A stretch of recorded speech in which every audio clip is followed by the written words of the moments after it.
Mr. Schoolboy Q, Habits and Contradictions. Ha ha ha ha ha ha ha ha.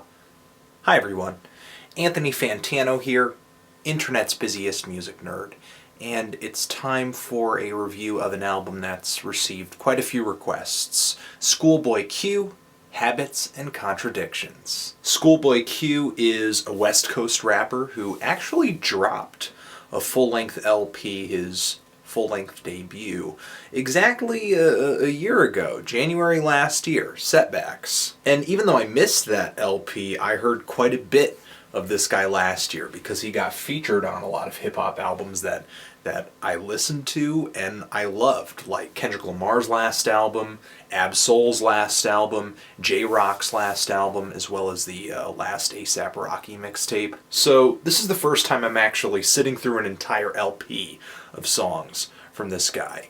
And, you know, on this album, you're going to run into a bunch of sounds, a bunch of flavors you're already familiar with if you paid close attention to hip-hop last year. Lyrically, I just feel like this album relies a little bit too much on hip-hop cliches for song ideas and song concepts. You know, you can add Habits and Contradictions as another chapter in the ongoing book about drugs, sex, egos, and lavish lifestyles, with a hint of social consciousness, which is fine, you know? It's not necessarily a bad thing. I'm totally down with following an MC on some really dark, dangerous, illegal as long as it's, you know, presented in a genuine and interesting and maybe even original way. On this album, I just don't feel like that happens, you know? On a majority of the stories in these songs, I kind of feel like Q is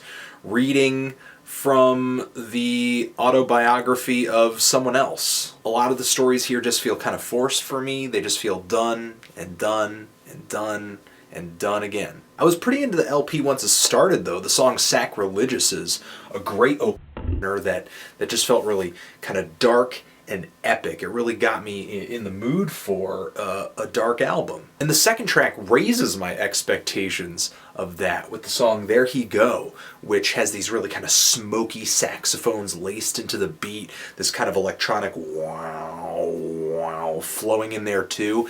And Schoolboy Q's vocal, his flow, his rhymes are just so weird and eccentric. He just starts jumping into the higher pitches in his range as he's spitting, and it just sounds crazy. It feels kind of ridiculous and cartoony in a weird comparison here, in maybe like a mindless self-indulgence kind of way, but I can actually enjoy it and take it seriously. To me, this song just feels like one of the most original spots on the album. I'm actually pretty interested when he spits like this. But right after that, Q kind of jumps on this weed rap shtick with A$AP Rocky on Hands on the Wheel. And I think the vocal sample in the beat is really great, very dramatic, but the track itself I feel like has a pretty cheap hook and comes off as kind of one-dimensional. I like the track right after that one, Sex Drive, even less. That track, once it hits, this whole album just kind of takes a turn for the worse for me. Everything starts feeling just like it's on a one-track mindset of just being drunk,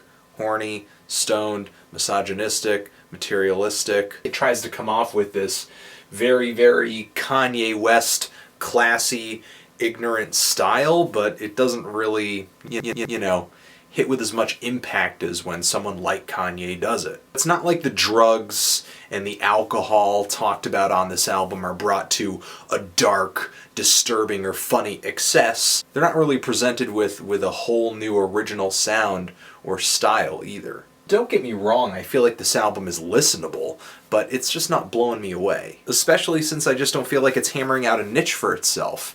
After the song My Hatin' Joint, I just kind of feel like this LP devolves into a swag rap album. The track Raymond, 1969, Q kind of goes on this Odd Future trip, and you know, gets really dark, gets really violent, and even references Odd Future in the lyrics. The song Sexting feels really fast, sexy, aggressive, kind of this schizophrenic flow that really reminds me of Nicki Minaj a bit. The song Groove Line feels really blunted and soulful, and appropriately Currency is featured on the track. That track and the song How We Feeling feel really kind of slowed down and sort of lucid too in an A$AP Rocky kind of way, but really underwhelming too. On the songs Gangsta and Designer and Nightmare on Fig Street, he really kind of goes on this Kanye West Watch the Throne kind of trip. And toward the end, this guy kind of does this meaningful, deep, socially aware Kendrick Lamar kind of thing. And it's not that he's all that terrible at doing any of these things. He definitely proves himself to be versatile, I guess, but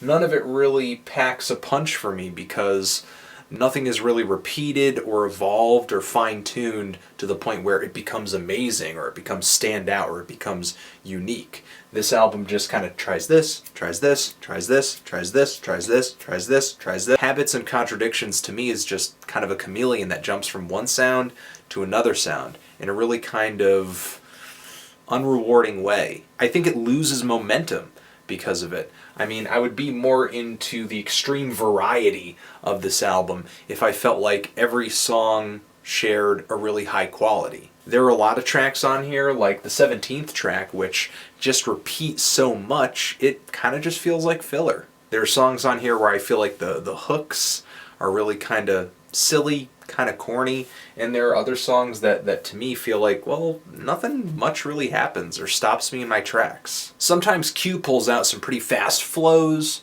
some clever similes, but it's not anything that saves the album for me or, keeps me interested. His lyrics and his stories just don't feel that vivid or descriptive to me, and he just doesn't have the personality and the wordplay at this point to maintain my attention for the entire hour that this album lasts. I think the one saving grace of the album is the production. The beats overall on this thing are pretty good. I think it makes this album pretty tolerable. I'm kind of feeling a strong 5 on this thing. But what do you think of it? Do you love it? Do you hate it? Why? And what do you think I should review next? Anthony Fantano, Schoolboy Q, forever.